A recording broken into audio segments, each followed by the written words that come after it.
The following is a presentation of the Force Center podcast feed.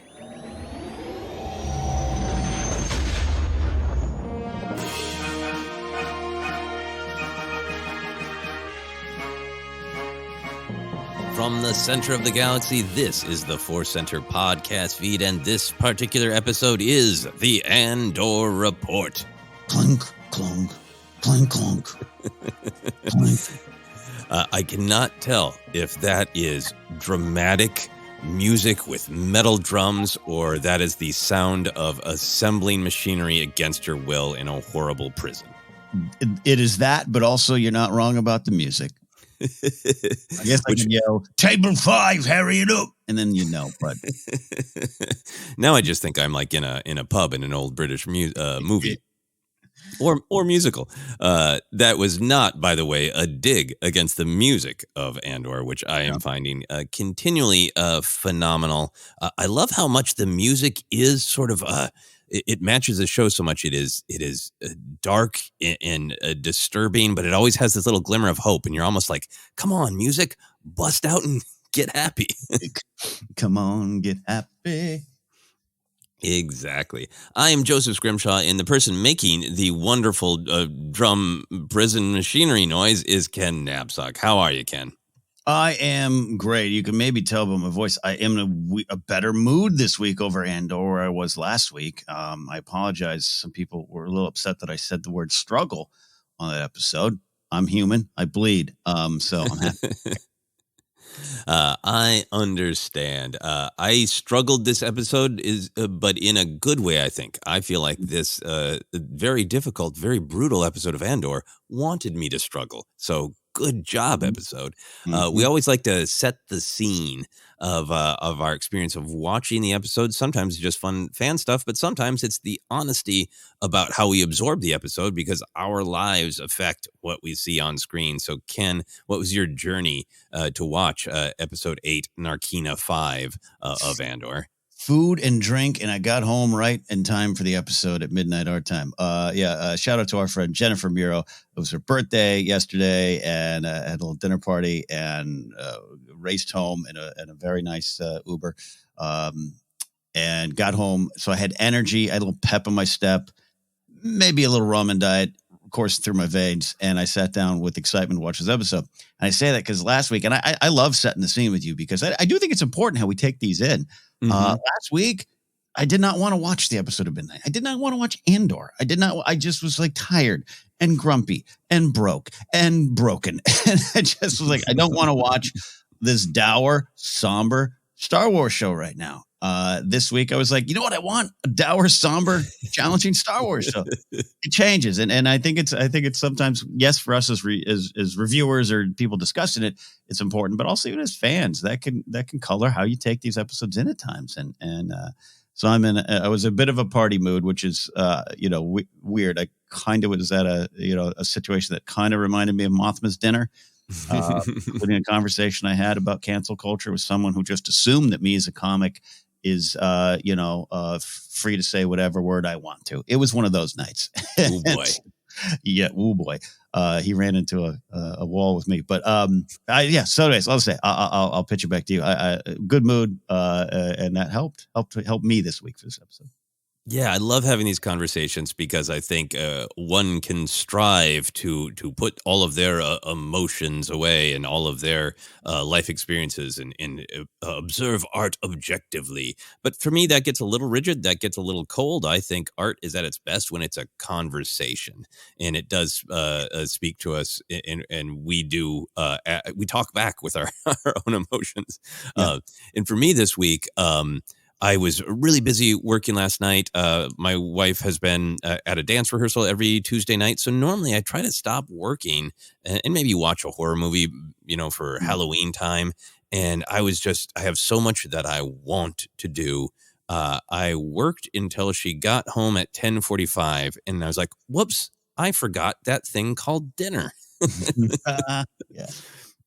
So I sat down and, had some leftover pizza with her, and we talked about kind of life, and it one of those, hey, we're just talking about our days, and it suddenly went deep. So over leftover pizza, my wife and I were discussing, why do people choose certain art? Why do they make it a part of their lives? So I was in this sort of weird, heady, busy, exhausted space. Yeah. I got my Andor action figured out. I got my Shore Trooper action figured out because I was really hoping to see another Shore Trooper, and I did. And unfortunately, they were real a-holes. I felt a little bad about wanting to see the Shore Troopers again because what pieces of bleep. But then it was very interesting to me to go into it in that space because I did not dislike the episode in any way, shape, or form. But I felt like I went into the episode with feeling a little beleaguered, right? A little challenged by life, a little tired, and going, we gotta preserve, we gotta push on. And then it was this brutal episode of people trying to push through and mostly failing and mostly accomplishing absolutely nothing. And I'm not criticizing the show, that it's very clearly what this episode is about, in my opinion. Yeah. But it was very interesting because I was almost like, okay, yep, pump yourself up, have some hope. And then the show was like, nah, no hope. Yeah. Look, I love this conversation because I've just finished reviewing and discussing two shows, Rings of Power and House of the Dragon. I love both. I love both worlds. I love both properties. I'm a huge, Game of Thrones is part of my identity, right? People just know me as that kind of jerk that likes the Dragon show. And I got to tell you, like, there's been times it's such a somber show that I was like, I just don't want to watch it tonight. I want to watch Harfoot's trying to help and do good, and both work. I think both are important. I think this particular episode has some of the most important dialogue in all of Star Wars, but I know where you're at, and I think people get it too. But so I think it's fun to have these conversations and good to be honest about it. Yeah, absolutely. Absolutely. And to be clear, I think there is still hope embedded in this because it's Star Wars. It's just the way the storytelling is playing out with Andor. This is a particularly frustrating episode for the characters where most of them are stymied. I was aware of, Tales of the Jedi dropping, and it was great to see all of the tweets from people trying to decide which to watch first or if they should watch Andor and then stay up for Tales of the Jedi. We were very lucky to get screeners, so we had already seen it with our emails emblazoned across it. So I wanted to watch my favorite episode of Tales of the Jedi. So I stayed up and I watched The Sith Lord, which we're going to have a review out of Tales of the Jedi very soon. I don't want to say any spoilers in case anybody hasn't watched it yet. It was really great to see on the big screen. That episode is also not a real pick-me-up, so I don't know if that was the best decision. Yeah, that's right. I almost did the same thing. It's so funny that you and I, because in that episode, our review, it's weird. We recorded our Tales of Jedi review before we saw this week's Andor. That's coming out tomorrow, like I said. And there's in that Sith Lord episode, there's one of my, I love this moment. It's inspiring, even though it's in a dark moment. And I was like, oh, I love this in Star Wars. I'm inspired. And yeah, it's pretty dark too. So. It's pretty dark, but pretty great. It was not a mistake. I enjoyed watching that. Can't wait to get our review of Tales of the Jedi out and to hear other people's thoughts and be able to speak about it freely. But for now, let's dive into episode 8 of Andor. Narkina 5 is the title. I don't think there's a lot to analyze there. That's the name of the prison planet that Cassian goes to. This new arc is written by Bill Williman and directed once again by Toby Haynes. Ken, what was your overall reaction? It doesn't sound like you struggled with it. It sounds like you were on the wavelength of this episode and really loved it. Is that correct? Yeah, I did. Bo Williman, House of Cards, right? And I did not watch that show. I'm familiar with him a little bit. He's, I really like where he comes from. He's got some hot takes in the world. He's a bit of a saw himself at times. I don't want to say that personal opinion of him, but I was really intrigued by his work. I really like this episode, from the TH1138 vibes that everyone's tweeting about to some of the little reveals, big reveals, surprise characters. Hey, look, the cook from King Kong is in this. He's also done some other things. Your Snoke theories are now applied to this show.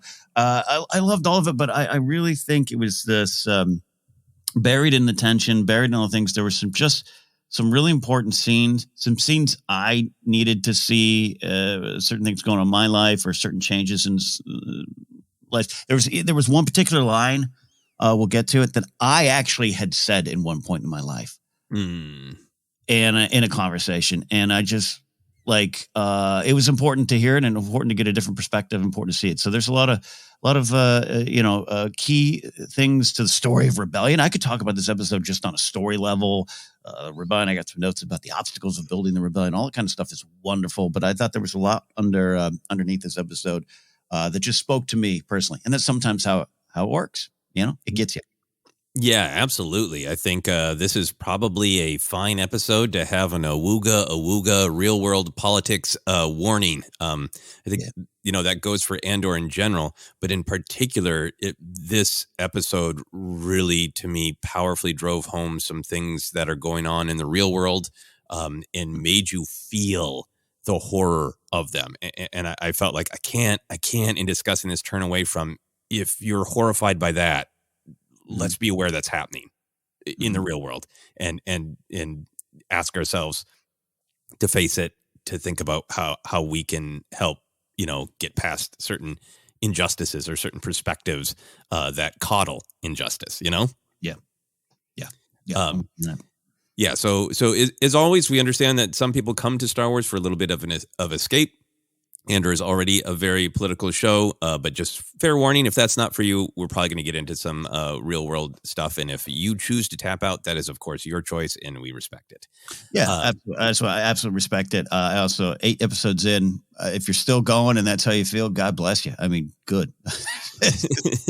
But yes, I do, and I do mean that respectfully. I want to be clear. I have some pretty strong opinions about stuff, but I also, I have some well-rounded, hope well-rounded views on particular things, that whether or not they come into this conversation or not doesn't matter. But we really want you all to enjoy Star Wars as you want, and this might not be the episode for you then. Yeah, absolutely. And I think my overall reaction to it was, this is a suffocating, terrifying hour of rigidity, right?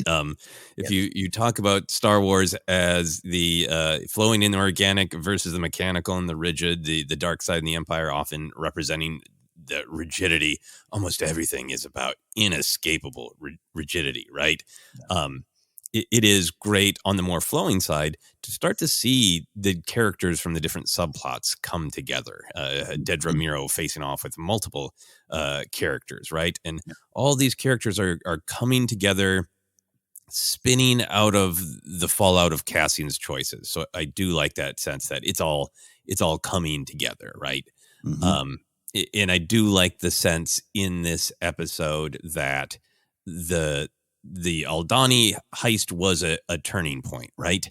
And Luthen's great line of oppression breeds rebellion. Everything that's happening is because Luthen pushed the Empire to accelerate the kind of control, rigidity, terror that they're going to spread. And Luthen successfully got them to accelerate it. And everybody is feeling it. And that line is great. Oppression breeds rebellion. It's a good bumper sticker summary of Luthen's perspective. But this episode was really powerful because it was like oppression breeds rebellion is the tagline. And then the follow-up tagline should be, just not yet in this episode. Because I think that's what's really powerful about it is for the most part in this episode, things are happening to our main characters. Many characters attempt to make a choice. Like last episode, characters started to kind of deal with the fact that they were imprisoned in different ways and break free and make active choices. And this episode is full of people attempting to make active choices, and almost everyone but Miro gets stymied. They don't actually accomplish the thing that they're trying to. Final big picture thing that I really liked in this is that I wouldn't say it's thematic. It's more plot.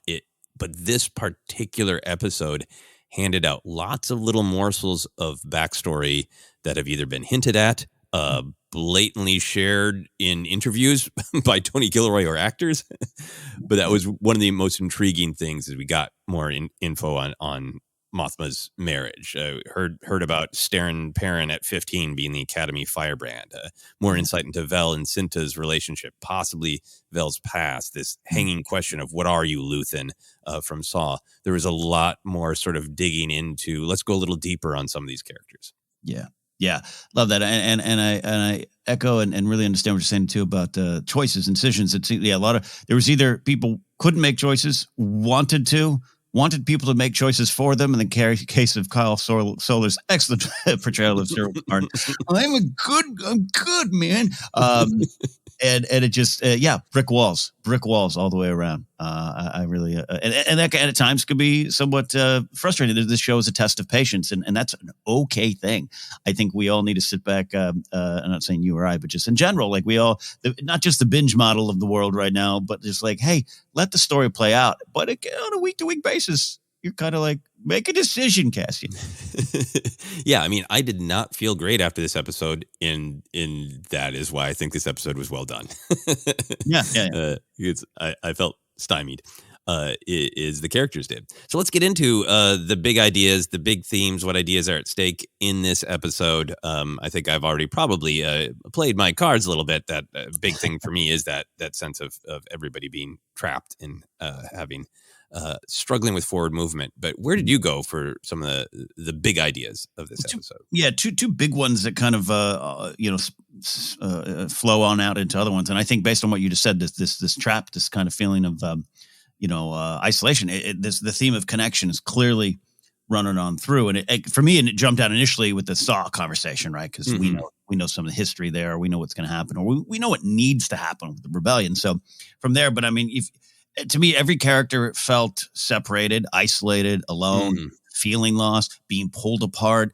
The Senta Val stuff was particularly, interesting, moving, and frustrating too, where it's asking a tough question because these are the good folks, right? And you're just kind of like, well, Senta, don't.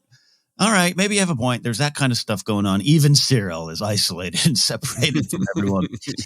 Marva being sick, and then it all, I mentioned like Luthen, Phil Saw needs to connect with other cells. We got that going on. Clea wanting to shut off Ferrex. So it's like these people fighting connections, people needing connections, and all of this feeds into this. Funny you mentioned Miro, Dedra Miro kind of being the one moving forward a little bit. She has sold this idea that there's a giant connection brewing, which is the big threat to the Empire. Because without a doubt, the Empire wants to make you feel alone. They win by making you feel you're alone. And for that to be sold in an episode that's about connections that are fraying, connections that aren't happening, isolation because of the Empire, and she's over here going, the danger is they're connecting or connected. I thought that just the one hand and the other, it was just a great play on that theme for me. Yeah, I really, really loved that picture. That almost Luthen and Miro almost seemed a little connected in this episode. They have before, but very specifically in this episode, in the same way that Andor and Cyril Karn seem to be on mirrored journeys. That Miro's the only one in this episode, in my opinion, who's really accomplishing things. But in doing that, she's kind of going out on a limb, maybe spiraling a little bit. There's a little bit of Luthen manic energy in her. And I love what you're highlighting, that one of the only sparks of connection in this episode is the fact that Luthen has built this network, and the great irony that it's not really working right now. Everything is broken. But the success of making the connections has put him in the Empire's crosshairs. They're looking for access, not access, the AXIS, the name, the code name they've given him since they don't know his real name, really put him in the crosshairs. And I couldn't agree with you more. That was, along with being this sense of being trapped, one of the other big ideas of this episode to me was broken connections. We've talked a lot throughout the whole show that it's been really interested in the intersection between personal relationships and commitment to ideology, right? And showing different characters on different ends of that spectrum, or how personal relationships and ideology can actually work hand in hand. This episode had really great tension with people being kind of far on the other ends of the spectrums, right? We've got this great bit of information about Vel and Cinta, that Vel has really been coded as somebody who is committed to the rebellion, committed to the ideology, but things are about relationships, about people. She's not going to needlessly kill. That's what the Empire does. She's worried about her people, sad that they're lost, in love with Cinta, afraid of losing Cinta. And Cinta's always been portrayed as, absolutely rock hard about the ideology. And I love this scene where there's kind of a broken connection there where, Cinta just says very clearly, the struggle will always come first. We take what's left. I told you that in the beginning. That great line, I'm a mirror, Vel. You love me because I show you what you need to see. We could talk more about Vel's backstory as well, about that when Vel asks Cinta, what, who are you going to pretend to be while you're waiting on Ferrix for Andor to maybe show up? And Cinta says to Vel, maybe I'm a rich girl running away from her family. Oof. And Cinta seems hurt, right? So that to me more, I still think that there is a connection between Luthen and Vel, maybe father-daughter, maybe, friend of the family, but that suggestion that Vel came from a rich place that would maybe not be affected by the Empire. And I felt like Cinta was saying, in me, somebody who could not avoid the horrors of the Empire, you are reminded of why this fight needs to be fought. How did you take that? I took exactly what you're saying in terms of a tip to Vel's past and path forward, I guess I should say. But it was almost Cinta's. I've been in this fight since I was 6 years old. And it's intriguing. Like I always come to this thing of like I like when scenes or episodes create even more questions than answers. Sometimes I just want answers. Yeah, but where again, these are two people I'm rooting for. Two people I'm rooting for in terms of the rebellion. Two people I'm rooting for in terms of their relationship. And this tough moment where I think both are right. The connection to humanity, Vel's connections, I think, are very important. It's kind of the why we're fighting. We're kind of like the how, and how do you connect those? And I think that's key to what this series is asking in a lot of times. This is a story of rebellion and a key story in the rebellion. And it's hard. It's hard to what part do you leave behind? What part do you sacrifice if you're trying to do this, trying to make these changes and trying to win? Which win is about change and survival more than anything at times. Anyways. I took it as you're taking it as well. Not just a fun clue to, is she Luthen's daughter? I love those theories, but it's about that scene. It's about the why. It's the how and the why of this fight. Yeah. And I mean, and I'm not interested in the daughter thing because like a prediction game where I want everybody to be related. It's the power of who are people? What are their relationships? What's their station? How easy is it for them to ignore the Empire? Do they get involved anyway? Why do they get involved? All that stuff is the heart of this. And for me, I think it's what the show is building toward is, honestly, it's in the Clone Wars arc on Onderon where we meet Saw in Steela, his sister. And Steela gets positioned as the better leader because she is militant and willing to fight, but also has this humanity, and leadership is needing to inspire others and connect to others. And I think there's this big idea that you can get so hardened by the cause of the ideology that you forget that the reason for the ideology is humanity. It's that people are suffering. That's why you're doing this.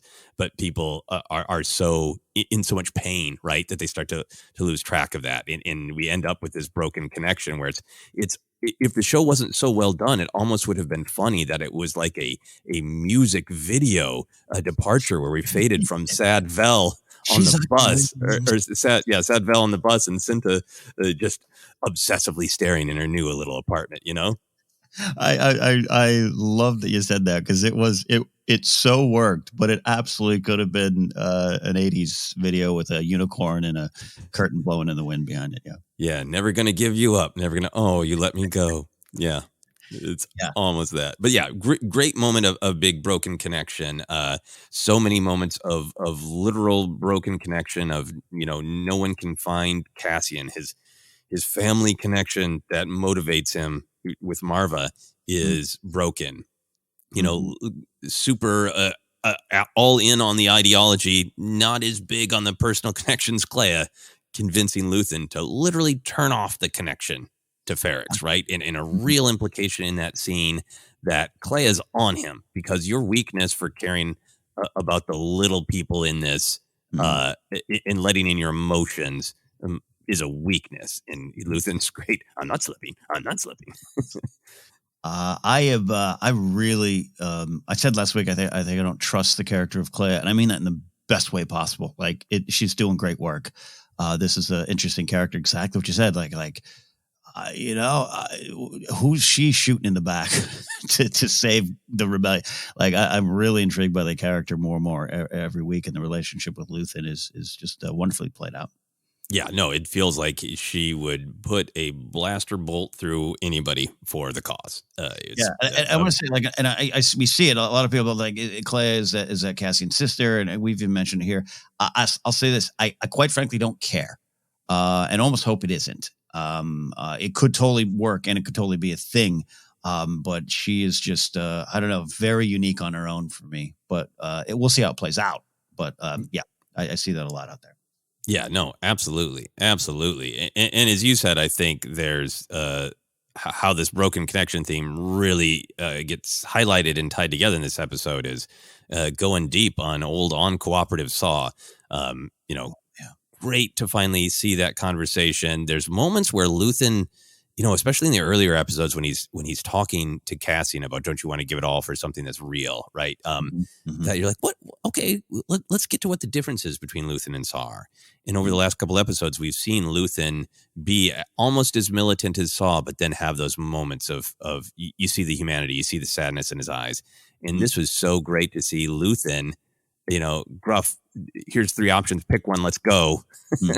Luthen being the one who's just all about unity and stronger together and encountering this only I can do it attitude from Saw.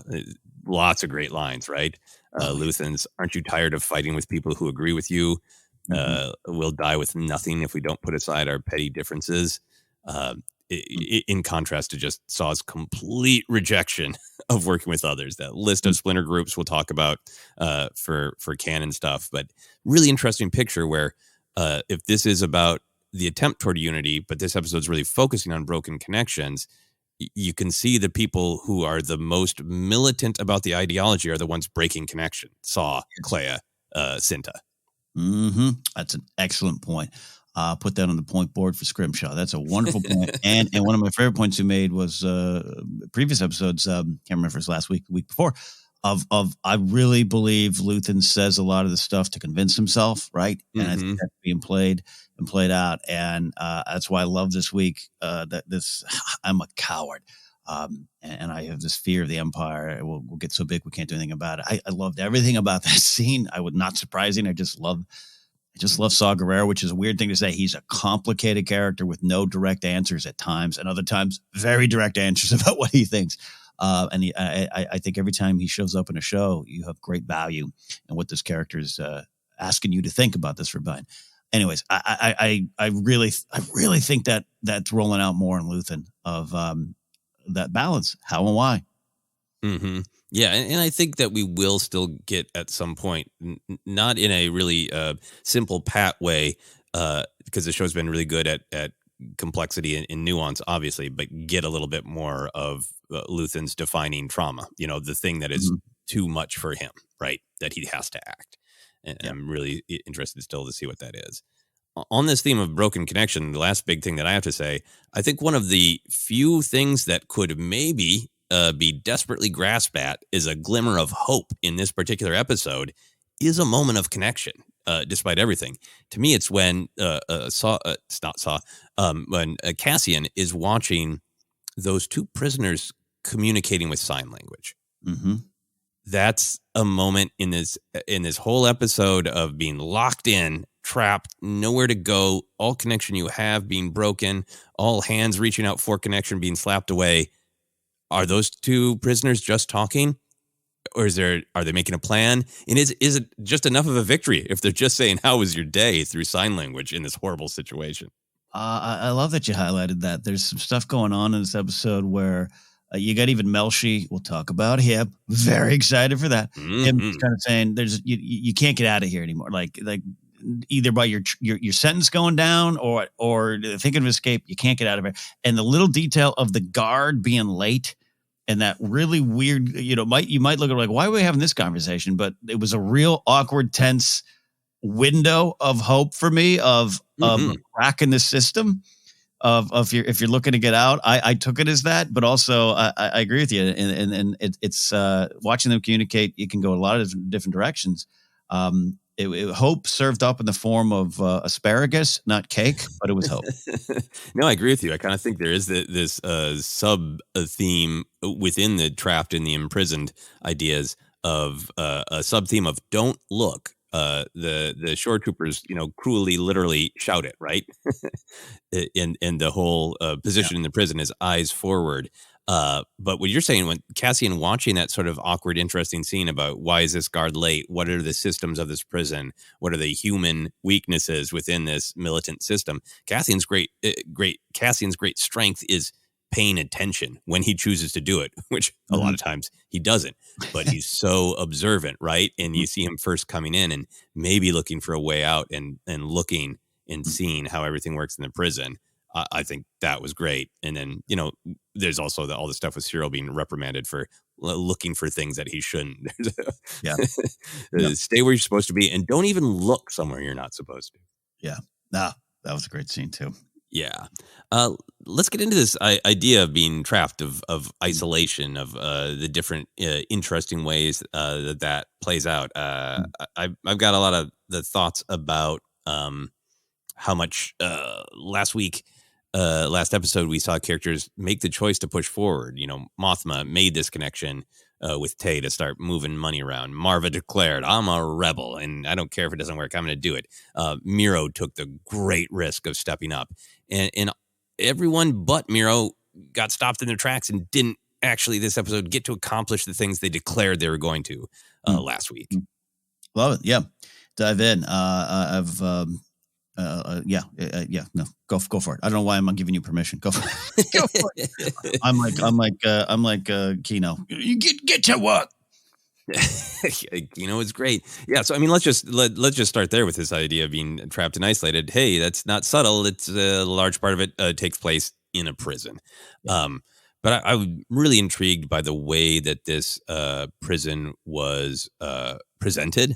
Right. There are the seeds of escape with Cassian looking around, but mostly he spends this entire episode in shell-shocked horror at a standstill. And I would argue the only choice Cassian makes is beaten down acceptance. By the end of the episode, he's about the most animated we've seen him in a while because he has accepted the game and he is in the system playing so his food has taste and he doesn't get shocked.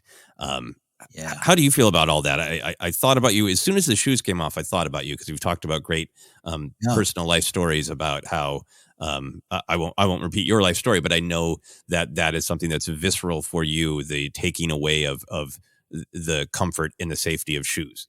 Yeah. The brief that I've always had shoes. I've been fortunate to have shoes, but yeah, my now late grandfather passed away not too long ago. Lived about 95. Was a Circassian captured by the Russians, captured by the Nazis, but the Russians also hated him too. Hey, politics don't change much, and the first thing to go was the shoes. Not just as they ripped them off because they didn't have quality shoes, and that was a sign of comfort. That was a sign of privilege. And often a lot of soldiers walk around barefoot during this time. So yeah, that's just to recap the story. And I thought about that too. I have a lot. I'm so glad you have this. You're gonna have to pull the mic away from me here in a second. Really this use of this prison, Narkina 5, which is the title of the episode. You and I are right in line on what it represented to me. And a lot of things, but it's the Empire's breakdown of humanity, and you could just look at it in terms of Star Wars. But it is the selling of safety and security, and it's all up to you. We don't even have weapons. You just get, you decide what you want to do, and it's a competition for food taste. You could take it as a dig at any kind of system that you don't like out there in the world. But it's designed to pit everyone against each other to survive. And you better yourself by defeating those beneath you. And you get so used to the impression, you learn to survive into it. And I think in this episode, it's happening on Ferrix. Not that Bix and Pac and Brazos are happy with what's going on. Marv is not, and I love the little detail of what she was trying to accomplish while she gets hurt. But they're functioning, right? And they still got the ding ding ding. They still got their thing, but they're learning to survive as best they can with the Empire there, and we'll see what they do with that. But also, you and I have talked before about Andor, even going into Andor. I remember speaking. You and I were speaking on Alex and Molly's panel at Celebration, and we both kind of talked about this upstairs downstairs thing, which is a great thing for improv. Choosing what kind of character you want to play. But this is always, hey, we got Mothma upstairs, we got Andor downstairs, and we're going to analyze that. This episode, that's what I think why I'm so excited about this episode. To me, there was no difference between the prison and the party. And how everyone around there has just started to accept it. I will go into a little bit the conversation with Mothma and all the people around them about Palpatine. We are a lot of us have had that conversation with our families at the holidays, and write it down. Start remembering Mothma's questions. You might need to ask them again this November, December when you go visit your families. For those who know what I'm talking about, you get it. And this was the prison was this. This is how it happens. This is how this happens, and you're so right. I was blown away at just the pep and Andor's step with his feeding tube and his food, and he wasn't happy, I get it. But you know what I mean? Like he almost looked, dare I say, healthy for the first time in the series. And it was very important. And the use of the prison to explain all this was that was one of my favorite things this episode. Yeah, you are saying a bunch of great things. There is so much power in the prison scene. There is so much power in the Mothma scene with the other senators about Palpatine's overreach, or is it overreach? Is it just good order? The way that they are connected. I think that both of them are sort of about, Palpatine and successful authoritarian governments in general, creating a system in which you willingly imprison yourself, right? Yep. The term Orwellian gets abused, but the actual narrative of the book and all the adaptations of 1984 is getting people to imprison themselves, and that's how you crush rebellion. This is my life. What? It's fine, So everything about that prison is so designed to make it your choice, right? It is, we didn't hit you. The floor is electrified, and you're either standing on it or not. It's you. You're the one who's choosing where you stand. You can make things better for yourself by working harder. Even making Andy Serkis, who is of course great because he's Andy Serkis, into the foreperson, making him complicit, making him a part of the system of order, right? The whole thing is like the darkest version of the principle from The Simpsons saying, make a game of it, which I don't mean to be making a joke, but that's what I always think of is like, yeah, sometimes as humans, when you have like a not fun thing to do, like, you got a bunch of letters to send or whatever, you make a game of it. How many can I do in an hour? It's taking advantage of the way our brains are wired to do something just horrendous to us, right? Yeah. Taking away any hope. Melshi says, anyone who thinks they're getting out now is dreaming. Those days are over. And for me, both of these scenes are the real world stuff. I think I was really affected by this portrayal of a space prison labor system. We saw it happen with Cassian. He truly wasn't doing anything, right? No reason to be arrested. And then it's underlined where the prisoners in there are saying, yeah, this has been happening more and more. So you have a system that can arrest people for no reason and turn them into forced labor. And if you're horrified by that kind of stuff is happening in the real world. I'd really suggest if anybody wants to know more, there's a great documentary called 13th. It's on Netflix, and it's actually also free on YouTube, because this prison as a labor force is a real problem in the real world. And I think what's powerful about storytelling like this is we are identifying with Cassian because he is the main character and we are connected to him. So we feel it when we watch this. And, if we haven't personally experienced it or know somebody who's experienced it, it can be too conceptual. And stories like this allow us to feel it and want to do something about it. Yeah, no, 100%, and that's why you, from a Star Wars standpoint, you're like, oh, this is how the oppression of the Empire worked. But this is, and I again, wasn't super familiar with Beau Willimon as a writer. I was as a Twitter presence, and I was like, oh yeah, I could tell he wrote this one, and I can tell what he's getting at, and it was really powerful because of that.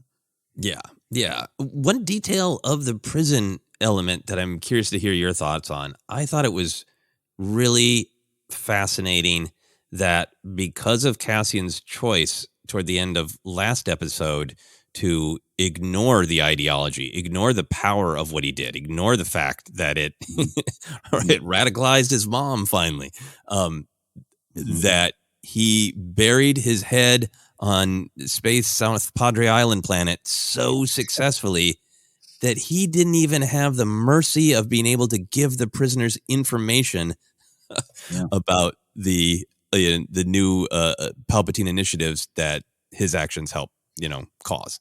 Yeah, I absolutely made a note about this of Cassian. He's the one learning about the PORD from them, right? And I was going to write down their names, but the guy who was using the sign language at one point is just like, he doesn't know. I told you, he doesn't know.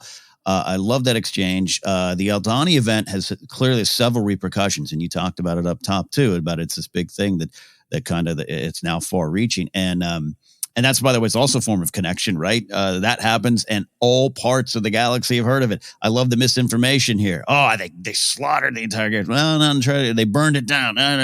But it doesn't matter. It's connection. And last week is a little bit more inspiring, right? Mm-hmm. Not intentional from Cassian's part, like, oh, it was just a heist. But Marv is like, no, I'm standing strong. I'm a rebel. This week, it seemed a little less inspiring for Cassian because he was learning, and it was in his face. You're talking even in this entire sequence. We have probably more connection to the message because we're seeing it through Cassian's eyes, who we know is 100% innocent, wrong place, wrong time, being treated bad by this system. We know that, so we're connected. You're right. It's not conceptual. So I think Cassian is experiencing that as well. It's no longer a concept to him. I'm in prison for this. I'm in prison because some of the actions that I was a part of have now caused people like me. I'm not the only one here, because it might be easy to say, yeah, I don't know, maybe Melshi's a murderer. I don't know. It might be easy to just toss him in there. We don't know yet, but we are seeing it through Cassian's eyes, and now Cassian is seeing all of this through his eyes. I thought it was a key moment to move him forward if he chooses. You know what I mean?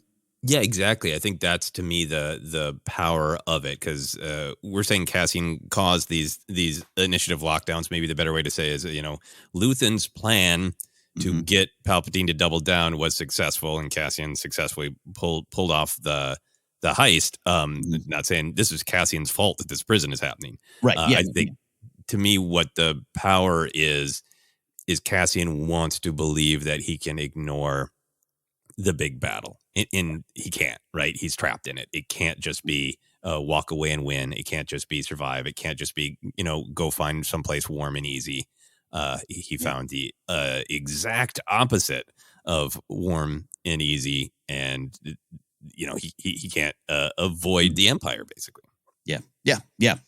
Big tragic learning lesson for him here. Yeah, and I really want to take a moment to talk more about the Mothma scene. Everything's great with Mothma, and we can talk more about the insights into her marriage and her failure to get things moving with Tay just yet. Right. But that little conversation with the other senators was so great. We learn that she's schmoozing to try to get votes to slow down his overreach, right? She's not going to stop it, but maybe she can gum up the works a little bit and be that irritation that everybody thinks she is. But then within that, characters shout order all the time. No huge spoilers here, but there's some shouting of, we're doing this for order in Tales of the Galaxy or Tales of the Jedi. Yeah. People say we're doing this for order or for law and order in Star Wars and in the real world all the time. And Mothma asks the perfect question about Palpatine. What does he mean? What is public order? And then we see from these various senators' perspectives the way that they wrestle with it or justify it. The conversation gets into what level of protection is needed. And I love that there's the one senator, I believe, Vian, who says, we know what too little looks like. Right. And I feel like that is talking about the Aldhani raid, certainly, but the entire empire is formed on fear of those scary others, the separatists. The Clone Wars is still doing Palpatine's work for him about we have to give up any liberty. We have to be unnecessarily cruel because safety from this alleged scary other that may or may not actually be out there, that may or may not actually be a threat to us, is the most important thing in the entire galaxy. Yeah, and it's this dangerous fine line that I think is well played to have this discussed on the upstairs part of this story. And this is the thing that kind of really got me. I've been open about some of my past and my jobs and as director of public safety, and that public safety is a thing. It's a thing you need, and it's a thing to have discussions about, and it's the way you get the way to do it is key. And I think so much it's easy to just hide behind that. It's easy to not fully understand it, and that's why I think this Mothma, I put it in all caps. The two questions she asks: what does he mean? That's a question you all should write down and take to the holidays with your families, the arguments getting with your uncles. What do you mean? What does he mean? Because it's a fair question. It's a fair question to ask. What is the theme behind it? We dig into themes here at Force Center. What's the theme behind the statement? And then what is public order? Again, it's something that I personally can believe. Yeah. Public safety and public order is something I'm for.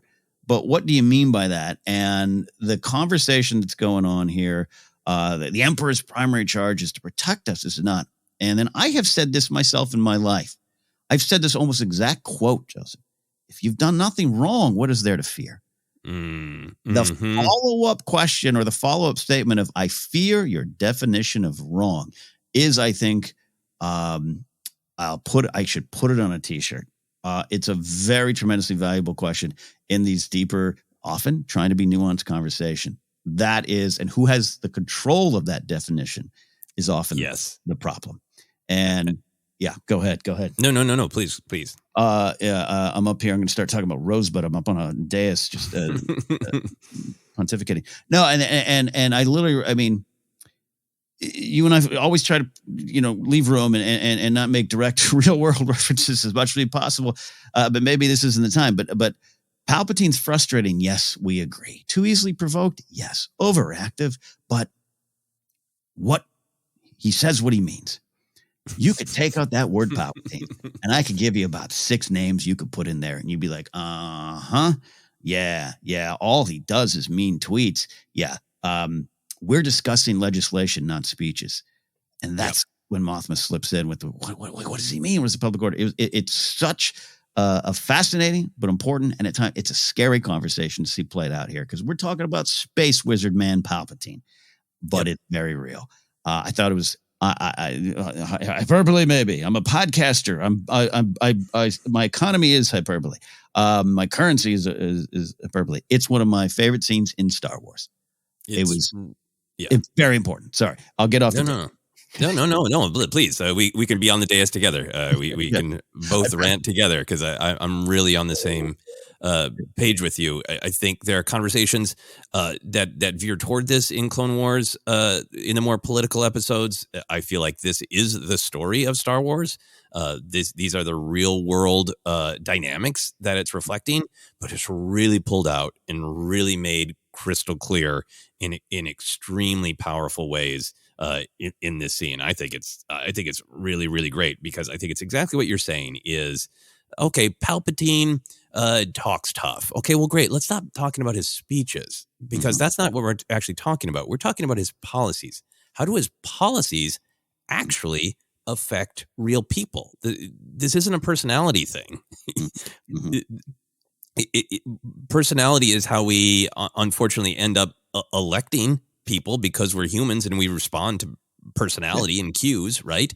But what actually affects our lives is not, is this person likable or not? Are they charming? What affects our lives are the policies. So that's powerful that Mothma redirects to that, right? Absolutely. And then it's really telling that this is kind of this is a theoretical debate for them up to a point, because they're in this system that they're in, and they're having this incredibly deep and important conversation about, as you say, everybody wants public order. I want public order. Yes, if people, you know what I get mad about, Ken? Here's my weird one. We have a law in Los Angeles that you don't walk your dogs without leashes. And there's a reason for it, especially in this area, because it's full of traffic. Coyotes will grab your chihuahuas and run away with them. And every time I see somebody without a dog on a leash, I get so mad because it's for a reason. And I understand it. And I want to be like a little Cyril Karn and have a whistle to blow and say, dog on leash, and have somebody pop out and give them a ticket, because I believe in that's a rule that's there for a reason. And anyway, you get my point, right? By the way, I'm with if we could have a side note, because they're always those people. Sound like a comic now. Those people are always ones when you start to react to it with your dog, and they go, "Don't worry, my dog's friendly," and I have to say, "Mine's not." Exactly. Leap off my dog and put a leash on your dog. There's rules, and now I'm Cyril Karn. I'm going to have some cereal. Yeah, exactly. I'm gonna have some crunchies, but yeah. But it's a theme, right? It's their ego. They're not affected, and right. So and I think that's everyone in this conversation, but Mothma. Maybe the guy to her right is kind of he's listening to her for the votes to give her the vote, but everyone else has exactly. I've done nothing wrong. What is there to fear? My dog is friendly. Yeah, and I think. Part of my leashed doggies rant is that to say that I agree with you. I don't think I don't want to muddy rules or order or law is wrong. What is wrong in the empire, and what is, in my opinion, happens at least sometimes, because we now have more documented, literally recorded on phones cases of it, is when the people that you've trusted with power arrest people who haven't done anything wrong or have done a very small thing wrong and get an incredible amount, an unjust amount of punishment for either doing nothing or doing something very small. And that is the reason that you need to question, exactly as Mothma is, wrong according to who? Who is deciding what is wrong? Who is gathering the evidence that something wrong has been done at all? That's what happened to Cassian, right? He didn't do anything. He keeps saying, he's just a tourist. So I think that is really important for real world stuff. And then the way this conversation ends with the senator pivoting to a joke, right? Of saying, hey, they're safe now. Mothma asked that important question, like, how threatened do you feel, right? Which I'm sorry, I am just going to be really real. There's been this scare tactics in cycles of elections recently, about a caravan of foreigners coming to take our jobs. And how many people are actually afraid of that? It's just getting fear for fear's sake. And Moth was asking this important question, do you actually feel afraid? And the senator turns it into the joke of under threat of too much Chandrillan hospitality. And Mothma has to laugh. And that's the upstairs downstairs that you're talking about. If they are kind of in this prison, they can't really buck against Palpatine. They're putting a target on their back if they give Mothma their vote, to hold Palpatine back a little bit. But they're in a prison, so they're in a prison like Cassian. But their food always tastes good, and they never get shocked. So the stakes aren't as high. Yeah, but you're playing against the others, and you're playing for your survival, and all of us be damned. That's definitely the vibe going on there. It's very real world, man. I just had this argument with my mom. I'm doing comedy in Seattle, and she said, well, I hear Seattle's out of control. I said, who are you? What? Why? And why are you afraid of that? This happens. This party conversation happens. And Star Wars, what I've loved about Andor, sorry, I'm back in the days. What I've loved about Andor, and I've struggled with some of the pacing, I've struggled with some of the stuff, I just struggled with the somber mood. But I think Andor is making it so that you out there, some of you might be Cassian in this episode, and you can maybe not agree with it, but you can't deny it, and you can't deny what this is communicating, and you can't deny Star Wars' point of view. Yeah, no, I really agree. And I think this conversation was such a linchpin, but there's some other great moments in this kind of how Palpatine is trapping people in this system that values order and safety above all else, right? Cyril Karn's obsessive, can one ever be too aggressive in preserving order? It's just terrifying earlier in the episode. And a line that really hit me in the gut is when Tay is talking about like the new legislation's really making everything difficult, and Perrin with his squigs drink, his second squigs drink in his hand, I think, says the rebels might have thought that over before blowing up Aldhani. Yes. Which, okay, great. Yes, there's a conflict. The rebels broke the law. You know, they stole stuff. The people died. Some of the rebels wrestled over the fact that people had to die. Some are more militant and said that's the cost of freedom, right? There's plenty to discuss in that. But Perrin's casual, the government can do nothing wrong. It's always those others, right? Yeah. And the huge exaggeration of blowing up Aldhani, right? Like they blew up the entire planet, you know? Yeah. So, I don't know if it directly connects, but it's why I love Saw in it, where I think there's some actual conversations you want to have about, well, Saw, rocket launching a party and killing children might not be what we need, might cause problems for the Empire. Knocking over Aldhani might not be the same thing. And it's an important conversation, but to have Perrin just write it all off. Yep. It's all the same. Yeah. And that line about Mon, about Perrin, how things change, and the conversation about both of them not looking out the window. Right. Yeah. Let's, we can, I got one more thought on this line of just that exaggeration of blowing up Aldhani. It really struck a chord for me. The protests in my hometown of Minneapolis about the death of George Floyd, multiple, the damage that happened in the city does not make geographic sense to the most, where the protests were. I know from people in Minneapolis. I know from the people who have been actually arrested, and it's in newspapers, that they weren't from Minneapolis. They weren't protesting George Floyd. They were taking advantage of it.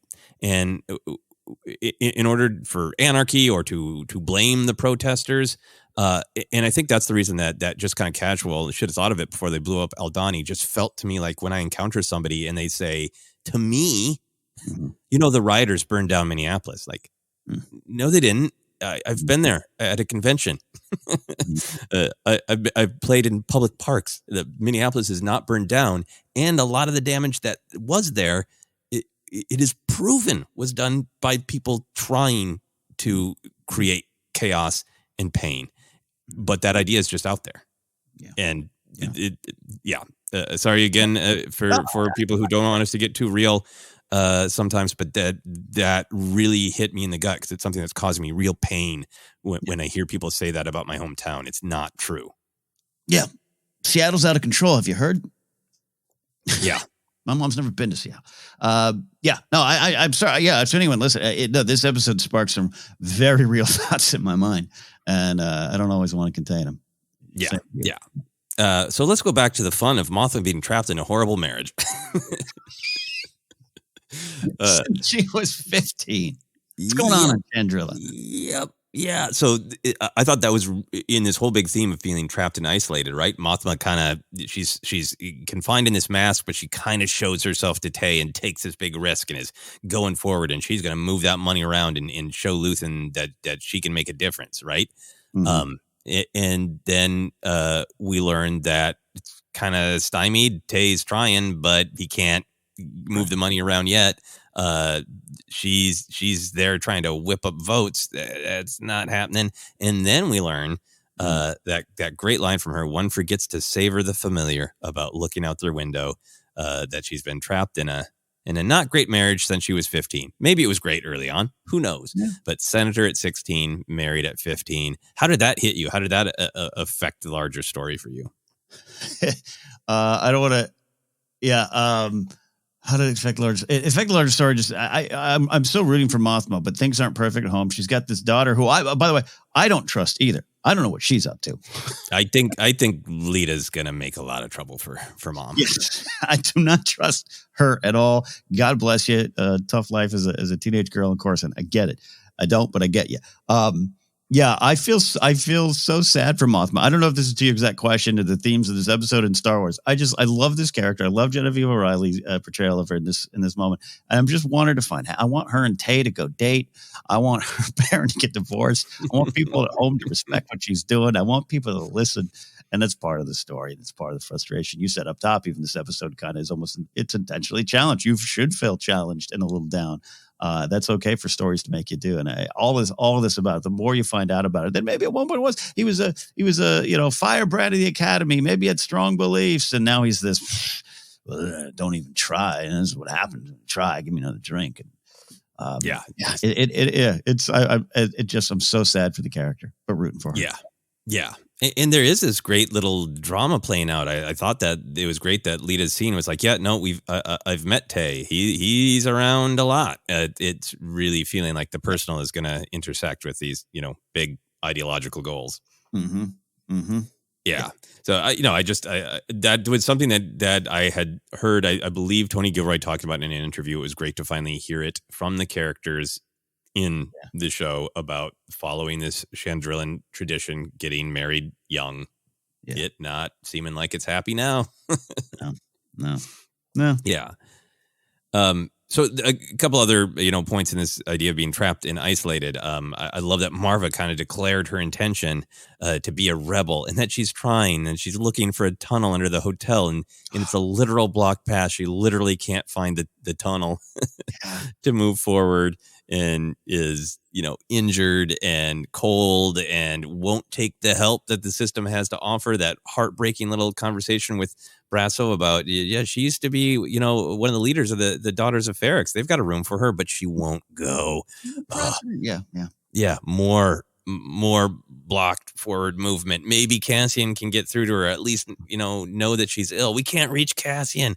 And then even Cyril Karn, I would say, is whether or not we're rooting for him, he's a fascinating character, right? He makes that strong pitch to Miro, which in most shows would be like all right, kid, I'll give you a chance. It's like, talk to me again and I'll have you tortured. Blocked, total lack of forward movement. Yeah. Give me your bad, Detective McCarcel.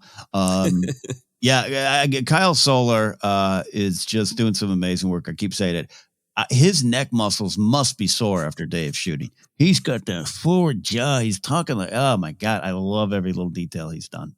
I hope that he has a personal face masseur who can massage his cheeks. He's got this big bushy beard now. He grew out this big bushy red beard now. He's probably just like, I need to feel like I go to Burning Man, not to Kyle Sarn or Cyril Card. I gotta do something different now. Yeah. And then, like I said before, I think in this big theme of trapped isolation, lack of literal plot forward movement with what our characters try to do and can't accomplish, Miro's feels like the one who's charging forward, right? Yes. I forgot to even list Luthen can't make a sail.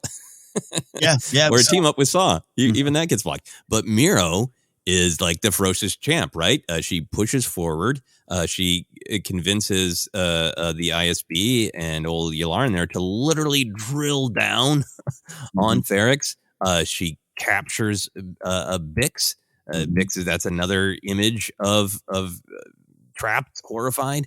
But Miro is moving forward. How did you feel about that? How did Miro in this episode? We've talked a lot, and many other fans that have found it that we've been sort of positioned to root for Miro because she's a perspective character. She is technically correct. She's less rigid than the other Imperials, so she can actually understand, see outside the Imperial lines and see what Luthen and the Rebels are trying to do. But then in this episode, she was just furious.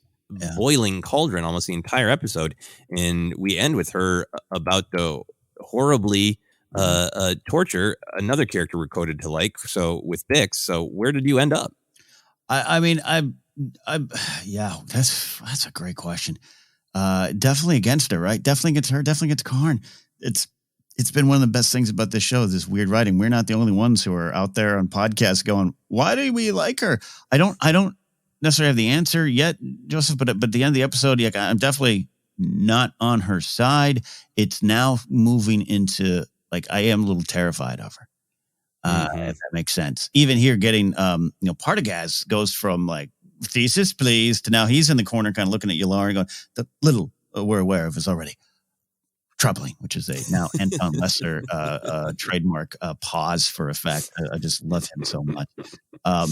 So now it's transforming to a little terrifying. She's the switch. It's real, and it's no longer a fun office drama for me with her, but it's still so captivating. Yeah, incredibly captivating, and I think in some ways even more captivating because I feel like we still don't know. Like she's clearly okay with the dogma, with the ideology, with the tactics of the Empire. She's not holding back that great like no, don't move, Salmon Pack, and then play acting for Bix like it was an accident that she saw her friend horribly abused, right? So clearly she's not somebody who's like, well, I'm in the Empire, but I'm not thrilled about it. Like. She's all in, but I still don't feel like, is it because she is a true believer of order, or is it because she wants to succeed and excel? Is it personal or ideological that she is driven by? I a little column A, column B. I thought that's why I thought she was going to connect a little bit more with Karn, right? Like they're speaking the same language. It is personal. I think she wants the victory. She's got one over Blevin, and she wants one now on a bigger scale.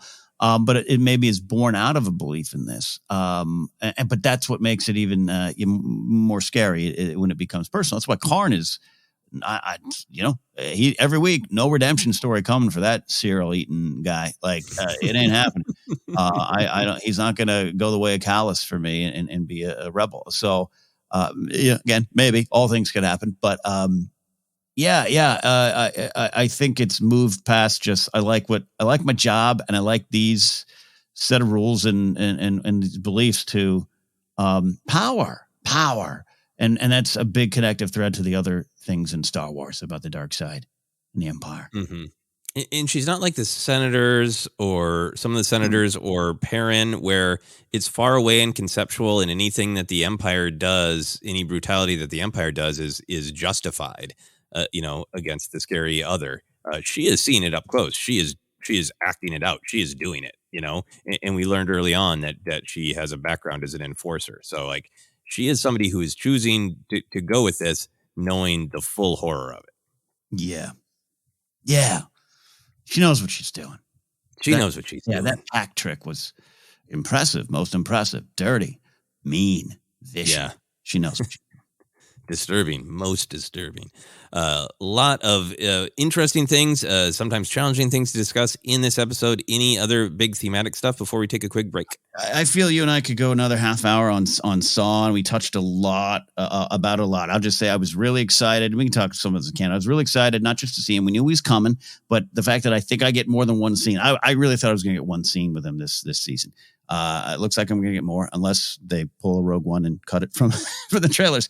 But so many great quotes. The oppression breeds rebellion. You said, whatever our final vision of success looks like, there's no chance of any of us that any of us can make it real on our own. We'll die of nothing with nothing if we put aside our petty differences. There's some real topic sentences going on here. If Karn's got one of the other theme topics of can one ever be too aggressive in preserving order, that's a lot of what's at play. You got the other side of it here. And Saw brings questions.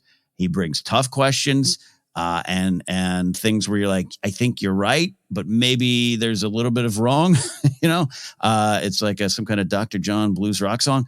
But when he says, I'm the only one with clarity of purpose, that was a powerful line for me, powerful moment, because it means a lot of great things and it means a lot of dangerous things, and it's going to be key to the story of rebellion going forward. How you deal with his belief.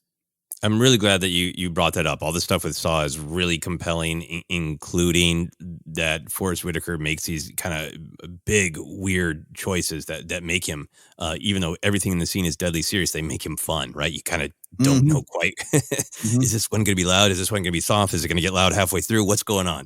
His delivery is fascinating. That makes it fun. His militancy and obsessiveness, right? It's what we're seeing from some of the other characters that are more on the Imperial side of only I can do it, right? Yeah. Only I understand. Is really, really powerful. But I'm glad you brought it up in particular because I think Luthen, preaching stronger together is another glimmer of hope in this episode. That Luthen, despite the militancy that he displays when he needs to, he gets it right. Yeah, it's a bigger picture thing, and how you'd really make this happen. How the rebellion's going to make their dreams come true. But I love that description of whatever our final vision of success looks like. And number one, hey, he still believes. Yeah, I think it's key, and it's a lot of what you're talking about earlier about Luthen of people are going to suffer, then turn and say, God, this sucks. And I need to believe it, and to see in the face of Saw, who's so compelling, and I love Forrest Whitaker. In the face of that, you're right. I think to be like, what you're doing, Saw, is valuable. I need you, but it's not going to work. And we need to find this bigger way. I think you're absolutely right. It's a glimmer of hope because we're rooting for the rebellion. Yeah, absolutely. And with that, rooting for the rebellion, we are going to take a quick break and we will be back to continue our discussion. Back in a moment.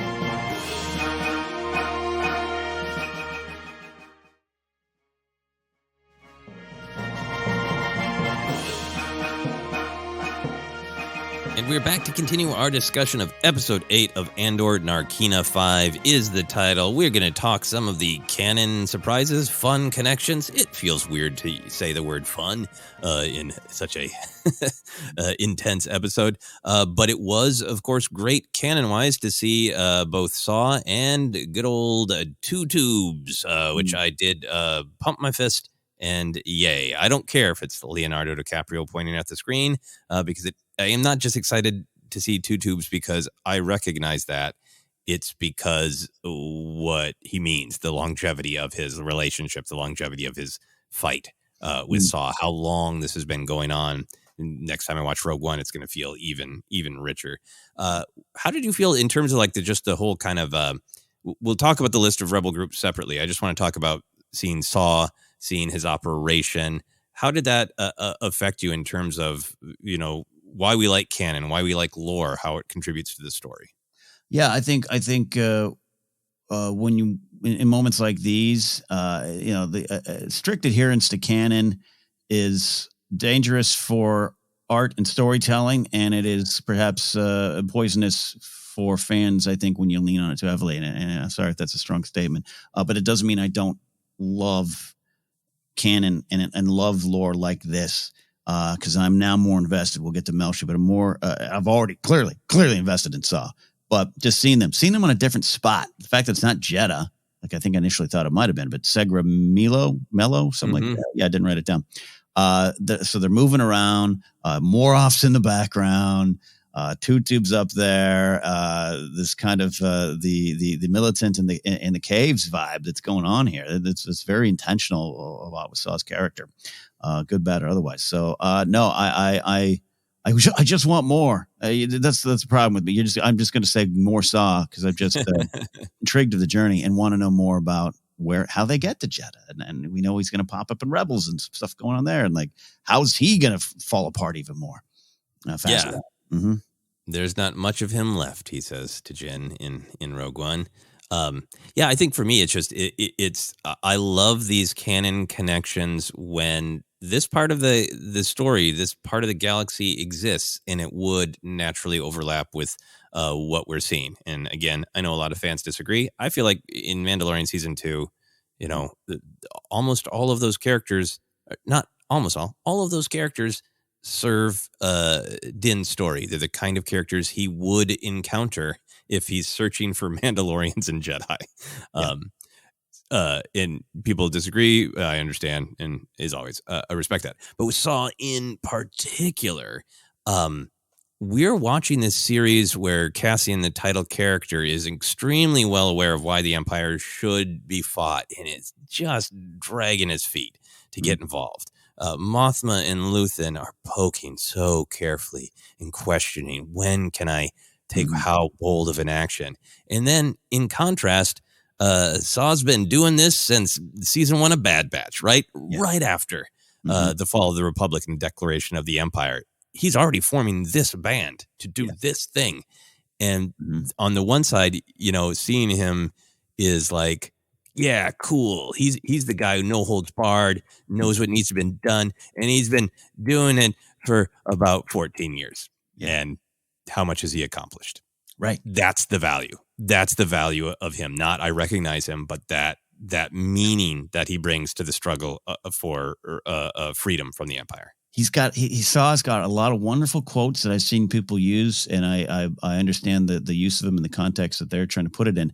But often I think it's not a misinterpretation of Saw's words, but I think it's what you're saying. It's overlooking Saw's lack of true results.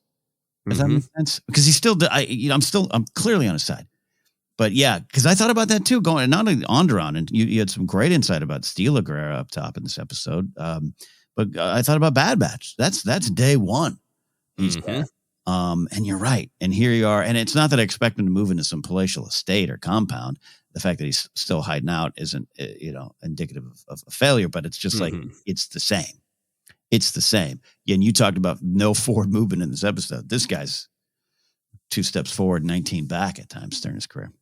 Yeah, and I think looking at his whole canon, he does some brutal things, but he helps some people. He's trying to help the Wookiees in Jedi Fallen Order, all that kind of stuff. So he is making a difference. But I think what Luthen and Mothma understands is like this is a massive system, and we have to build some other system that can dismantle the Empire, not just nip at it. Yeah. The other sort of canon thing that was interesting to me is when they're talking about Luthen possibly selling him some tech. Luthen says to him, "Not every operation is as flush as yours." Yeah. And I have no idea if this was a fun and to me meaningful deep cut, but I believe it's the novelization of Solo where we see the coaxium that Han gives to Enfys Nest in Solo. Enfys says this is the will give blood that will give life to something new. And in the novelization she delivers it to Saw, right? Yeah. And that would have been about 5 years before this. So it's a part of me is like, is Saw still sitting on coaxium money in this scene? Oh yeah. He was absolutely. He's an early Bitcoin investor before it all went away. Yeah, no, absolutely. Yeah, no, he's got money. No, I think that's a great deal. And that's one of those things where does Bo Willimon go, I want to connect it to that? Not necessarily, but when things are in line and the emotional canon lines up, it's beautiful and it is purposeful. You're just telling the same story, meaning like you're building it out. And that you and I have already said, Solo connects to Andor in beautiful ways. Yep. It really does. I hope people reevaluate Solo for this depth. You might even join on the pulp adventure side, which you should as well. But I absolutely feel it. And that's a novelization, which is, I thought Mur Lafferty did a great job with that novelization. So, yeah, I love that moment, too. I love what you're saying. It was a key line. And I love that Saw's kind of like, yeah. You're right. We do have some money. No sale for you. No sale for you. Yep. The cost is playing with this person. And Saw's lines, Kriegers and slow, dumb, an ox. slow, and stupid. Kriegers and ox. God, so great.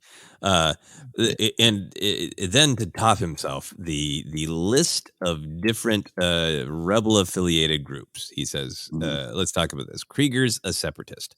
Maya Pays, a neo-republican. The Gorman Front, the Partisan Alliance. Sectorists, human cultists, galaxy partitionists. They're lost. How did you feel about hearing that list? Some of which are familiar to us. Some of which I didn't fully Google. Maybe I know who Maya Pai is. I don't right off the top of my head. But what was powerful to me about it is suggesting from Luthen's perspective that they are generally aligned, but Saw's really obsessed on the differences. How did you feel about all that? In a Star Wars sense, it was a lot of fun. There's so many more stories to tell. I think you and I said early on, what's happening at Ferrix is one planet, and it's happening everywhere. And that's key to the Star Wars story. It's key to what it's trying to communicate. It adds importance to what Luthen is trying to say. It's like he's saying, yeah, look at this, and it's all we're setting up this connection because the network's in place, or whatever the line he said to Mothma a couple episodes ago. But it's not going to succeed. So it put a lot of added pressure, as well as being, tip of the iceberg storytelling. Not that we're going to get a galaxy partitionist story. Maybe we will. Maybe in a comic series, 5-issue shot there. I really liked it, and like how connected to the themes. Luthen going, yeah, you need to work with them, and him going, nah, they all don't know what they're doing. Only I do. Yeah, I mean, I think it for me, it was really fun in the sort of canon, like, ooh, Krieger's still being a separatist. Does that mean that Saul thinks he's stuck in the past, or that he still wants that political goal of these exact planets that were the Separatist Alliance? That's what I want. I want them. I still have the goal of the Clone Wars for these people to form a government called the Separatists, right? Mm-hmm. Neo-Republican suggests, like, I don't want to be a part of an alliance to restore the Galactic Senate. I want an entirely different republic. The Gorman Front, we know the Gormans are having a real hard time, so it sounds like they're probably just kind of a localized freedom-fighting organization, much like Champs and Doula's Twi'leks. The Partisan Alliance, that one is interesting to me, since Saw's group is often described as partisans. Yeah. Sectorists, which sounds like maybe like they're like, we shouldn't have a big galactic government. Should be sector by sector. Human cultists, perhaps the most interesting thing to lump in there. I took that as a couple of like Zabrix from Dathomir, or like, we're in this fight too, just our way. yeah. Are these cultists who worship humans? Is that what he means for is that what he calls the path, right? Yeah Is that what he calls people who still have reverence for the Jedi, right? Are they human cultists because they revere this force thing? Yeah, that's interesting. Galaxy partitionists, that also sounds to me like the sectorists. Like, they're like, nope, here's the way we think it should be all divided up. I thought it was fun for canon to be like, are we going to meet these factions in books, comics, whatever? But also the real world picture of it. If we all agree the Empire needs to go, but what might replace it? Yeah. The danger of them. All right, then let's move on to Rue Scott Melshi. So for people who didn't immediately go, it's Melshi. He was a sergeant in the Rebel Alliance to restore the Galactic Republic. He is the one who extracted Jin from Obani and gets hit in the face with a shovel for his efforts. And he dies on Scarif from blaster wounds after leading the charge along with Lieutenant Cephala. So Ken, you were excited to see Melshi. I was excited to see Melshi as well. Why were you excited? Two reasons. I remember in the stories, we cover the news cycle so much. There had been the actor had said that he was going to be in Andor, and I think he might have said season 2 or something like that. That was in my head. And so I just assumed, well, as we move closer to Rogue One, we'll meet up with him. Maybe when Andor joins up and gets his uniform, Melshi's there, right? Like different. And funny enough, that kind of happened, just different. Some real not good uniforms. I mean, good Star Wars design on those prison jumpsuits, but not a suit you want to be wearing. Yeah. Lucas would be proud. But yeah, then when the reveal happens and all the names, and he just pops up Melshi, and there's no music cue and anything like that. Not that I wouldn't have minded that, by the way.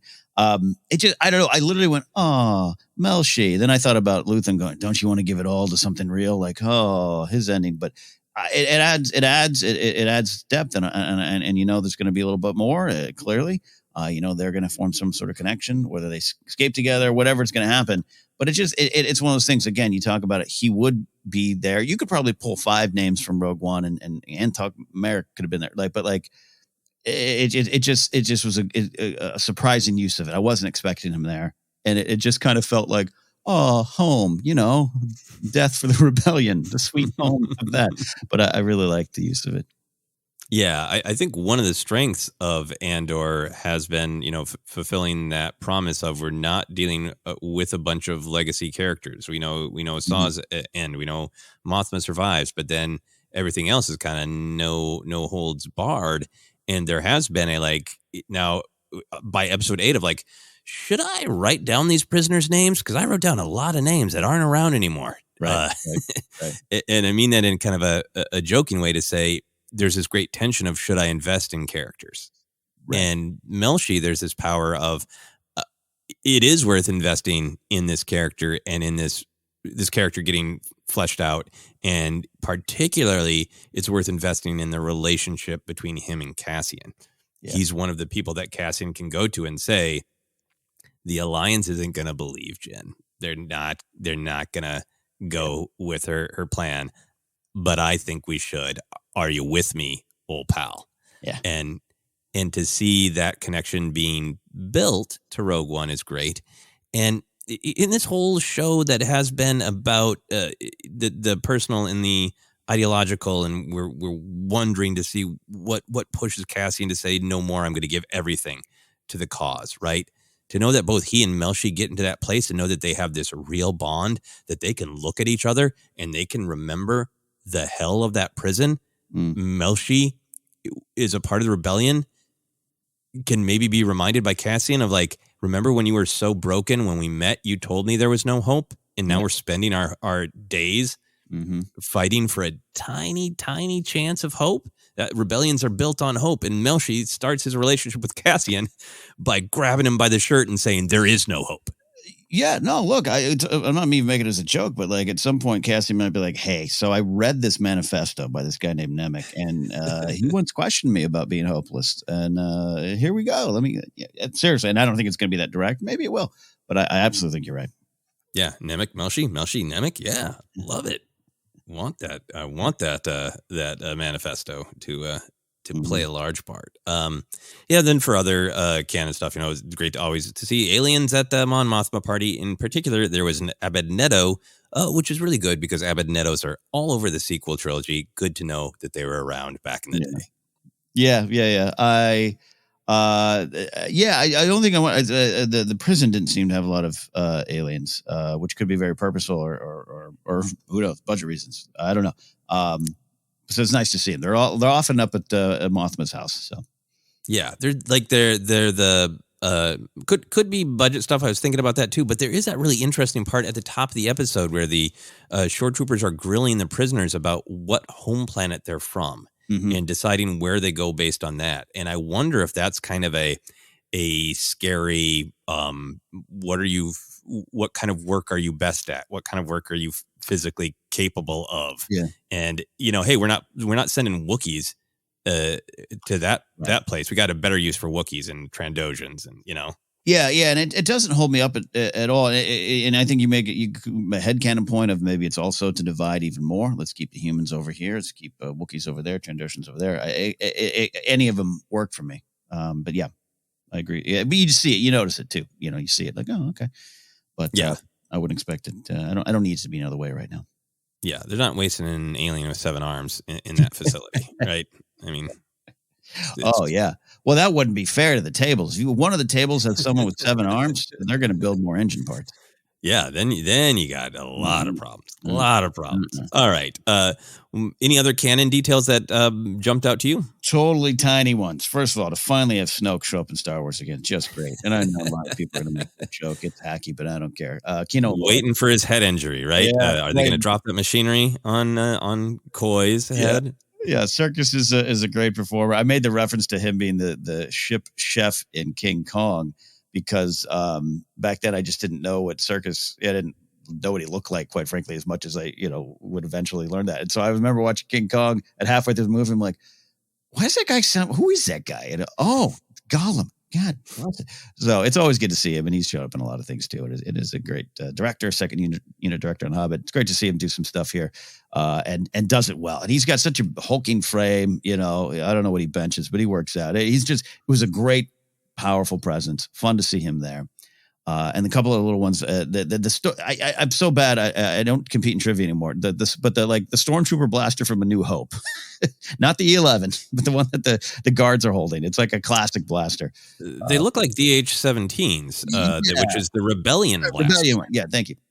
Which is interesting. Of like, I kind of kept waiting. Like, are they building KX units? Like, I was Andor's not being too tidy with anything, right? It's got canon and lore that's connected in well, but like, I think they're careful to not do too on the nose. But there's a part of me is like, they have rebel blasters. Is like, is Cassian going to get a big crate of them when he breaks out of this prison? Maybe right. No, good correction on my note there. Yeah, and then the final one, because I'm such a fan of Solo, like you, and even though they're all shore troopers are bleep bleeps. I like there's the patrol speeder from Solo, the ones that are on Corellia. It's there on Ferrex, and I just like that. Really cool. Oh, that's great. I totally missed that on Trooper Watch. When I watch my third viewing of this episode with my wife will be tonight, and I'll need to cling to some fun things. So I'll be on. I think it's in front of the hotel. Trooper. Yeah, it's just a little patrol speeder that's there. So you got to imagine a little patrol trooper might be around. Yeah, not a canon thing, but there's so many great details to mention. I also love the very quick interaction that the Empire taking over the hotel has destroyed the economy of the town. Everything the Empire touches dies. Yes, no, and then absolutely. Connecting to Solo when the boot of oppression goes down, and then business industry is destroyed. It's changed. The stuff in Corellia with Han and his dad. It's all connected. Love it.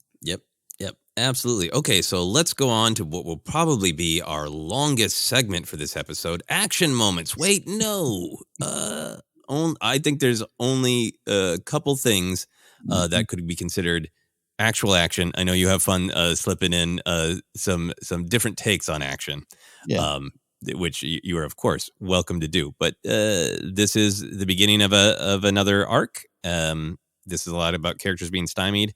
I don't consider horrific physical torture to be favorite action moments for myself, so I'm not going to include those. Where do you go for action moments? Yeah, you can only look for action of the heart, and I do think Marva trying to find a tunnel. We don't even see it; we hear about it. That's an action. That's an act of rebellion. And right now she's hurt for it. She's sick. By the way, that's heartbreaking when B2 was like, she has pain in her knee. Like, I know. It's like when a dog knows you're not feeling well. Yes, I'll put that there. The action of the heart. B2 emo is I know you have the Chihuahuas, but my Chihuahua growing up, Nico was very intuitive. And B2 emo reminds you of it of like I feel like Nico knew when I had a bad day at school. I could feel like B2 emo being like he had a depressing day at school. He did, yeah. No, totally. Great stuff. It is not fun action, but it was stirring because it seemed like action was going to pop off, and there's so much hope in it. But Bix deciding to run, right, and Brasso not yet just fully getting into the fight, but kind of trying to fake stumble and block the stormtroopers. That was that moment where it feels like, okay, is this going to be the brave moment? Is she going to, get somewhere and hole up? And like, no, she's captured. No, yeah. But yeah. This episode challenges your heart. It does. It really does. So let's move on from action to moments of comedy and whimsy. This was a darker episode for me, but there were some turns of phrase that was darkly funny and amusing to me. How about you? You got some? We did talk about the man is an ox, slow and stupid. I'm gonna probably use that in my real life at some point. No, two moments I'll share, and you might have had them as well. But I do love the open the Imperial Security Bureau meeting where Yularen's just like, I'm listening. Just who hasn't done that or who hasn't experienced that, and Miro kind of having to push on. Come on, Tay saying to Perrin, well, charity begins at home. Sick burn, man, sick burn. Oh yeah, that one was probably my favorite. Perrin says, "Good luck feeding the galaxy. I'm off to feed myself." And Tay says, "Charity begins at home." I guess if I wanted to stretch my definition of action, I would include that whole scene between the three of them at the beginning. I was like, it's just under the surface. If it wasn't a polite thing of like, it would be fisticuffs, you know? Yeah. Oh, so much stuff going on. A couple things. The internet has been loving Cassian's brief cover name. He comes up with a brief cover name to party on Beach Planet and then gets stuck in a horrible prison, having to tell people again and again that he's Keith Kurgo. Keith Kurgo. The absolute opposite of Bond, James Bond. Kurgo. Keith Kurgo. Yeah. I couldn't have come up with a better name. Yeah, and Karn Cyril Karn is wound so tight that even that serious scene between him and Dedra Meero at the beginning of like you've reported 5 false statements looking for Cassian Andor and 6 actually. I wasn't talking about today's. Yeah, there's Karn is again Kyle Solar. I just been personally a big fan of his work because it's hard not to laugh with him at some of the things that he's dealing with, but I'm rooting against him. Yeah. This was one of those moments that I would say it's more whimsy, like even in this really serious, really heavy episode of Star Wars, there's still some of that fun, weird. Sometimes things in Star Wars have like elaborate science fiction names, and then sometimes they're just sort of blatantly called what they are. Mm-hmm. It amused me in a dark way that the prison guard was like, watch out for my zap rod. The Andor episodes are written in a massively sophisticated style, and then this weapon was named by a 5-year-old. And I don't mean that as an insult. That's a part of Star Wars that I like. Yeah, no, I agree with you too. Yeah, even Andor, which is pretty serious, and at times borders on taking itself serious, at times, and don't run with that. Anyone saying in major criticism, but I love that Star Wars always has those reminders. Klon, Bor Gullet, Zap Rod. Yep. There. No matter where you go, there's always a Zap Rod somewhere in Star Wars. Mm-hmm. 2 others for me. I liked everything with the squigs, with the traditional Chandrilan drink with the squirmies in it, and getting that picture of Chandrilan culture and how big that is for Mon Mothma and her family. But I loved it when Mon had what appeared to be the traditional sort of cheers, the Solancha, the Sagrona, and then the what are we toasting? Mothma, a quick night. Perrin, I'll drink to that. It's like that weird moment when you're not having a great relationship with someone, and the only thing you can really bond on is the fact that you're both not enjoying the relationship. It's a small, tiny version of a great season 1 Game of Thrones conversation between Robert Baratheon and Cersei Lannister, where they're like, what keeps the realm together? Our marriage, which we hate each other. And it's a wonderful scene. Had the same vibes. Yeah, no, absolutely. That's a great Game of Thrones pull as always. Last one is another Saw Gerrera quote of somebody's sitting on some dosh. Yeah. Yeah, I even loved it was heavy in the themes and everything, but I loved kind of this game of Eva Luthen going, did you do Aldhani? I didn't. You did, didn't you? No, I definitely didn't. Boy, that's something I love that little interplay. Yeah, and agreeing that it was a masterpiece, right? That they're both trying to do these kinds of things. Yeah, fascinating stuff. Which brings us to our favorite Luthen line or noise of the episode. What do you got? Always some good size and we play it with a little humor in the section, but I do love, the question of Saw asking, who are you, Luthen? And I think that's what a lot of us are asking, or actually asks, what are you, Luthen? I've never known. And that pause, Stellan Skarsgård taking that pause and just answering, I'm a coward, and explaining it, I really love that moment. Maybe just maybe love Luthen even more. Yeah, no, it definitely got into the complexity of the character. I liked his really firm, we need to pull together, Saw. But my real favorite was I think he says it once to Clea and then once really to himself, I'm not slipping. Yeah.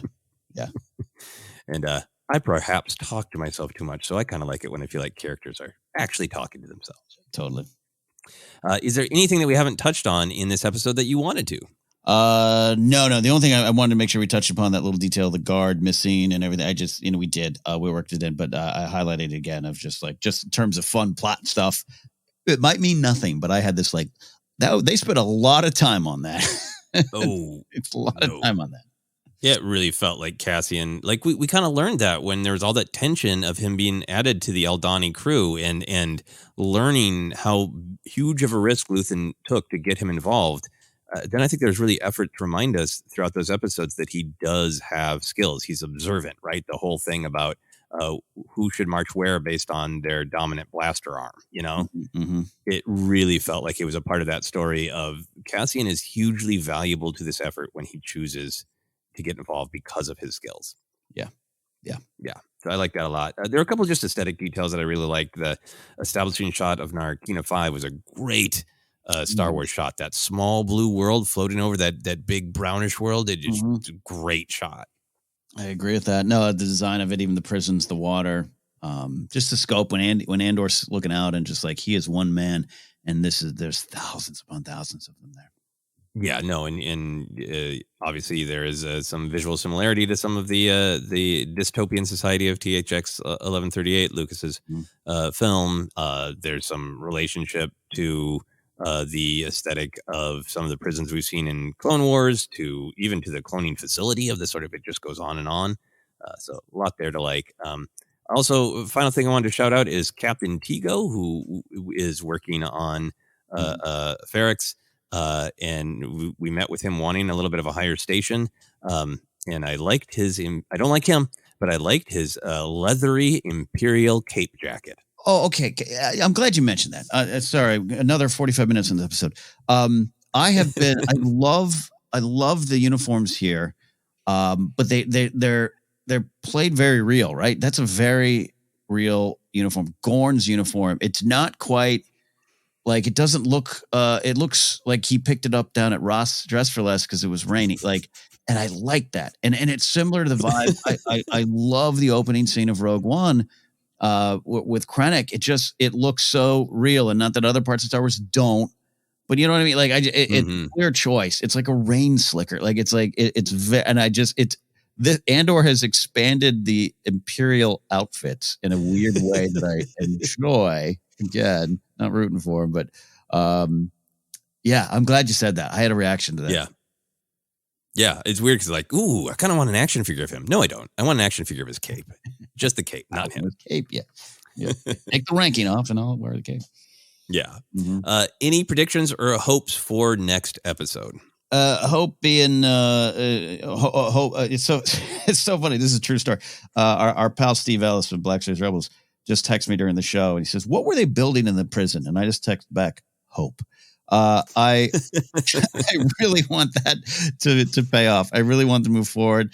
And they're gonna get out of there, man. They got to get out of there. Something's got to happen. Cassian doesn't spend 6 years in this prison. That's not a spoiler to think that or say that. So I'm not saying I'd like action. This is another arc, so maybe we're gonna have 1, 2, and then third is the action. I don't know. Maybe it'll break up the format. I just want to see that. I want to see Cassian because to me that would be Cassian not deciding. It's deciding to not accept this fate or this destiny to make a choice to do something else. Yeah, I think that's a really interesting question. Like maybe the prison escape, which feels inevitable. One could guess, from Cassian's timeline and from shots and trailers, that maybe that would start in the next episode. We've been told this is a 3-episode arc. Maybe it is there will be simmering building, and next episode people will decide to try it, and then the 3rd episode will actually be doing it. But the big question for me is, does Cassian remain passive in this? He seems trapped by the system. He is part of the Imperial machinery, and they got him building Imperial machinery. We don't know what, but is somebody going to get to him? And knowing Marva is suffering, is that going to motivate him? Is something even more horrible going to happen at the prison? Is nothing going to motivate him yet? And somebody is going to find him. And is Cyril Karn trying to get to him? Does Luthen succeed in finding him? The why of Cassian breaking out is the thing I'm most curious about. Yeah, the why. Oh, I'm here for that why. Yeah, and now I'm also just waiting for Lita to somehow almost destroy the rebellion because she thinks her mom, who she's mad at, she thinks her dad is cool, and she doesn't like old Banker Tay sniffing around her mom. I empathize with you, Lita. I'm sure things aren't great, and you're going through a tough time. I totally get it. But yes, this episode in particular, I went from like, well, she's kind of tough to deal with, but aren't they all, right? I felt like Tay, right? But this episode, I'm like, I literally kind of pointed at the screen, like, you're doing something. You're doing something. What are you doing? What are you doing? Yeah. Absolutely. And now for the most challenging question of this episode. We try to end things fun by saying, what merch would you want based on these episodes? It's challenging in a dark episode like this, right? Yeah, it is. I want a feeding tube system because sometimes I just hate deciding what to eat. And I don't want to compete against others to get taste or flavor. No, you just want, there are those days, like I was talking about, if just forgot to eat dinner last night. If I had a feeding tube with flavor stuff in it, yeah, I think I'd be okay with that. I want an action figure, not of Captain Tigo, but his cape. Hopefully, maybe Cassian or Bix disguise themselves wearing Captain Tigo's cape, and then I could get that action figure. Then I think the only other merch I want is, hey, it's time for Galaxy's Edge to add some new drinks. And how about Chandrillan Squigs? yeah, because you could put a gummy worm in there, right? Yep. Yeah, absolutely. And, you could, the suggestion that you're a real lush by having two. I want 2 squigs. Yeah, I like that. I don't 2 like squigs again, sir? I don't want the real worm, but I'll take the gummy.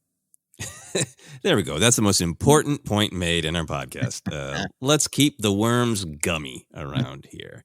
All right. That is our big look at episode 8 of Andor. Ken, where can people find us? Hey, you can find us on Twitter at Force Center Pod. We're on Instagram and YouTube as well. Thanks to everyone who watched the live Q&A last week. We're going to do it again and more on the way. You can also like us on Facebook at Force Center Podcast. We are available on a lot of different spots. Just search, you'll find us, but places like Apple Podcasts, Google Podcasts, and more. If you want to leave us a rating or a review on a podcast spot that takes them, we'd love to have you do that as well. Merch available at tpublic.com/user/Force Center. You can support us directly at patreon.com/Force Center. You can find me on Twitter and Instagram and even TikTok if you want to at Ken Napzok. I'm trying to force myself to post more videos again. And also my website, kennapzok.com, information on upcoming comedy shows. If you're listening like today or even tomorrow, Friday night, Mark Ellis and I will be at the Crocodile, great rock club in downtown Seattle. Tickets available. Come on out and see us. Joseph, where can they find you? Yeah, you can find me on Twitter, Instagram, TikTok is at Joseph Scrimshaw, and you can check out my YouTube channel where I'm posting some more comedy bits and some short films. You can go to YouTube and search for Joseph Scrimshaw.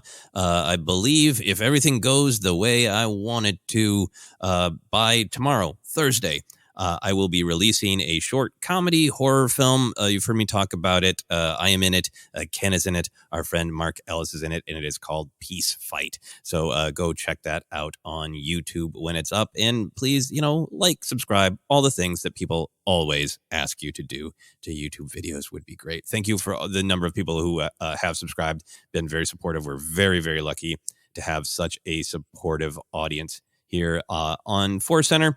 And as always, we want to make this a welcoming space, and we want to be clear when we're going to go a little bit harder on real world stuff. So thank you, everyone, for sticking around for that. Andor has always seemed like a show that's really going to bring that out. And we think it's important to reflect on that aspect of Star Wars, as well as celebrating everything else that is fun and wonderful and insightful about it. So thank you all very much. For myself, for Ken, for Mon Mothma's troubled marriage, this has been the Andor Report.